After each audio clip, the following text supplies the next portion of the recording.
PLN is an Indonesian government-owned corporation which has a monopoly on electricity distribution in Indonesia. History. The history of electrical companies in Indonesia began at the end of 19th century when Dutch colonialists established the first electrical generator. The electrical energy enterprise then expanded into the public company, NIGM, formerly dealing in gas area only, which enlarged its business into the area of electrical energy. In World War II, the Japanese took control of the electrical companies. After Indonesian Independence Day on the 17th of August 1945, Indonesian youth took control of the electrical companies in September 1945 and handed them over to the government of the Republic of Indonesia. The history of the electricity sector since then has been one of continuing institutional change. On the 27th of October 1945, President Sukarno established the Perusahaan Listrik Negara with a generation capacity of only 157.5 megawatts.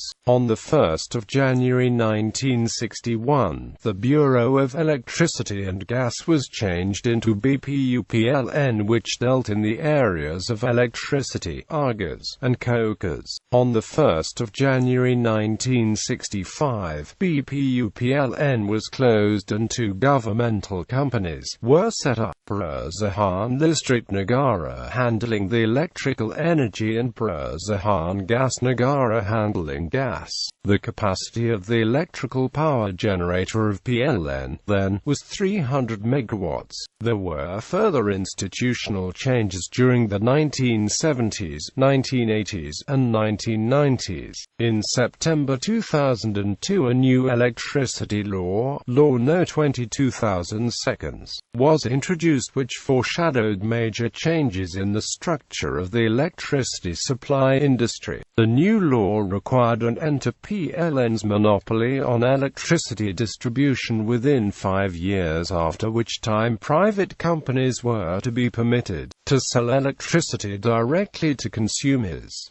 All companies were to use PLN's existing transmission network. However, the law was annulled in 2004 by the Constitutional Court. As a result, the electricity sector was in an uncertain legal situation for some years. A new electricity law, Law No. 32/2009, was introduced to provide greater legal uncertainty, although this law, too, was controversial because, as was the case with the earlier 2002 law, it legislated to end PLN's monopoly in the sector operations. In the first half of 2011, the PLN generated 88 terawatt-hours. The firm generated around 24% of its output using oil-based fuel, with plans to reduce the share to 3% by 2013 and 1.7% by 2014. The forecast for the full year is around 182 TWh. Capacity and organization. At the end of 2011, the PLN's total generating capacity was estimated at around 28,500 megawatts. In 2012, a combined capacity of 3,351 megawatts will come online from 23 new power plants. Main indicators have been increasing along with overall economic growth in Indonesia, although the growth of revenue per unit sold has been slow. Source: Indonesian Statistics Bureau, Statistik Indonesia, Jakarta. PLN only does not include generation capacity in the main independent power producers, which had an approximate capacity of another 5,600 megawatts at the end of 2012. Includes wholesale electricity purchases by PLN from independent power producers and resold to consumers. Average revenue shown equals output value divided by sales. Estimate in US cents equals average RP revenue adjusted by the end-year exchange rate. Source: calculated from previous table. Growth equals annual production growth. Capacity utilization equals kWh generated per kW of generation capacity. Calculations assume that there is 4,200 megawatts of generating capacity in the independent power producers which sell electricity to the PLN. Labor productivity equals total GWH generated per employee in the PLN. Losses equals sales as a percent of production. The Indonesian government and the senior management of the PLN are officially committed to ongoing reforms designed to improve the efficiency of operations of the electricity supply sector in Indonesia. Performance indicators show some significant improvements in certain key measures in recent years. However, the overall reform process is often slow, hampered by the fact that the environment within which the state-owned PLN operates is closely regulated and often politicized. Management. The PLN is Indonesia's second-largest state company by assets. The top-level management, headed by the president-director, reports to a government-appointed board. The board and the PLN management in turn report to the Minister of State-Owned Companies. President-directors of PLN since 1979 have been as follows. Difficulties came to light during early 2011 over arrangements during the management period of the long-serving PLN President-Director Edi Widiono Suwondo. Questions arose over certain procurement procedures which he supported. He was taken into questioning by Indonesia's Corruption Eradication Commission in March 2011. In December 2011 he was convicted to 5 years imprisonment for charges that centered on the appointment of a company to handle the provision of outsourced services for the PLN policies. In late 2011, the new president-director of the PLN, Nur Pamaji, listed 3 milestones for PLN as targets for 2012: used for the first time of liquefied natural gas as a fuel for some of PLN's generation plants. Near finalization of the first 10,000 megawatts fast-track generation program announced some years earlier. Registration of 5 million prepaid customers into the PLN distribution system.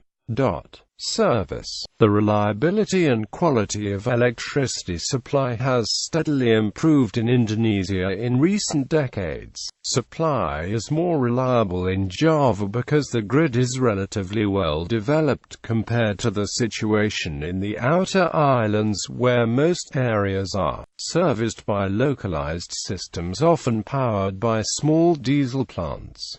However, power outages are still common, even in Java. There was, for example, a particularly severe power outage in 2005 which reportedly affected around 100 million people across Java and Bali for over 5 hours. Finances. The PLN has, and has had, for many years, considerable trouble with internal revenue flows. For one thing, government-regulated tariffs are often too low to cover operational costs and have not been set at a level sufficient to make a reasonable contribution towards capital costs for many years.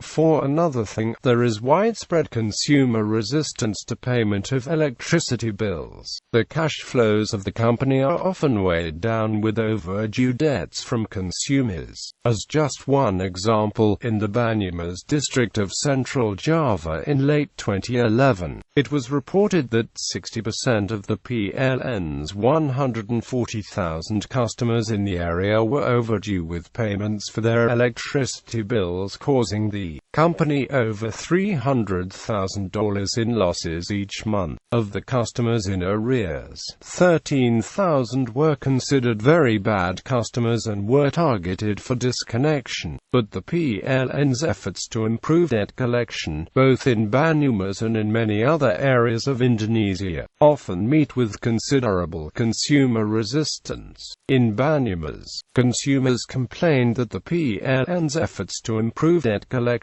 were unfair and failed to reflect the social obligations expected of state-owned enterprises. Not long afterwards, the PLN was involved in an incident in the central Java city of Surakarta where the municipality had overdue bills owing of close to $1 million to the PLN. Following PLN company policy to pursue a more aggressive approach to collect overdue bills, the PLN imposed a blackout on street lamps in Surakarta just before Christmas 2011.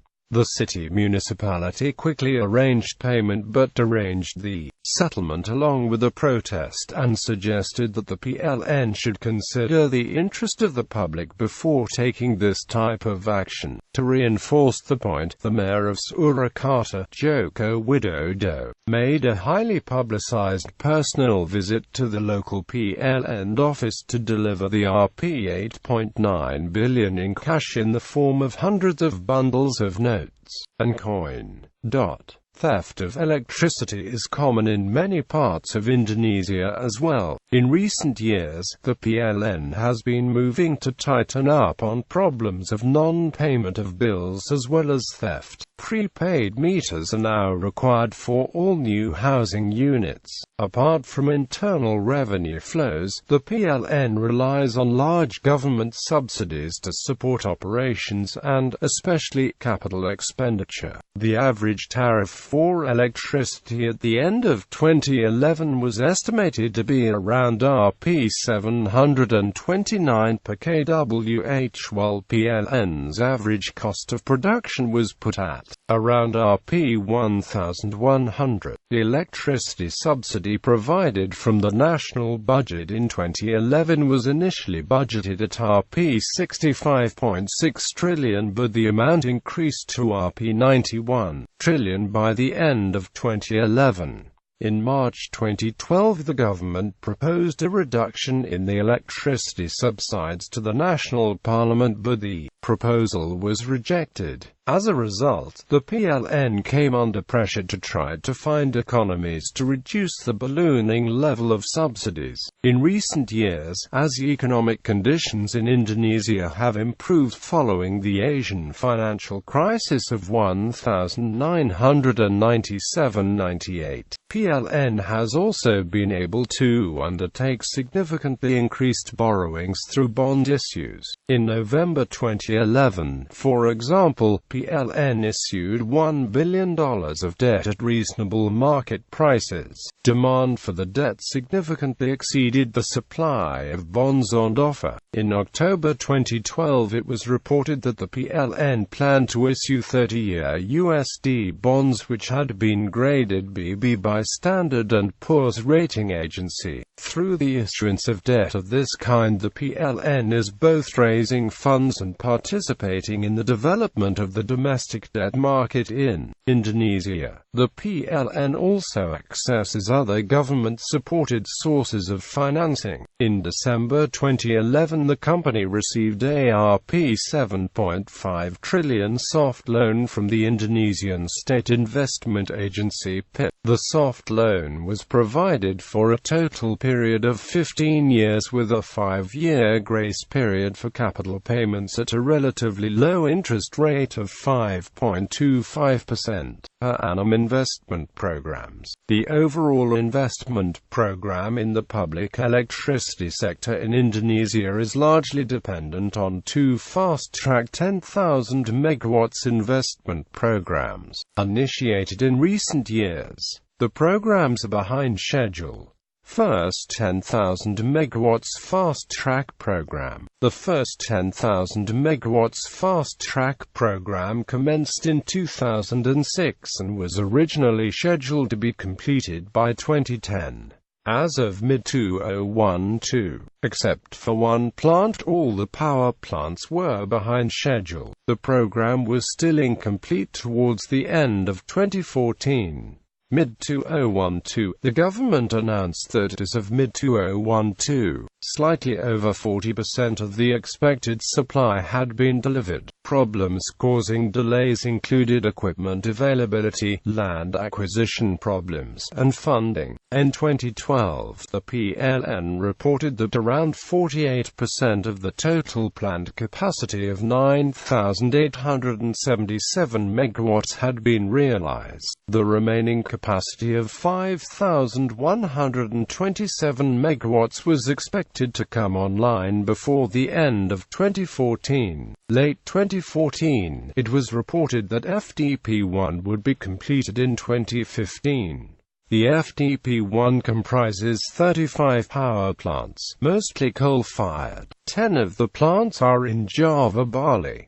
The other 35, mainly smaller plants, are in the outer islands. Main plants in the program include the following: second 10,000 megawatts fast-track program. A second 10,000 megawatts program was announced in 2010, but implementation is lagging following delays in FDP-1. The initial deadline for the second track was N2016. In 2012, the PLN announced that around 4,650 megawatts of the planned second stage would be on stream by end 2016.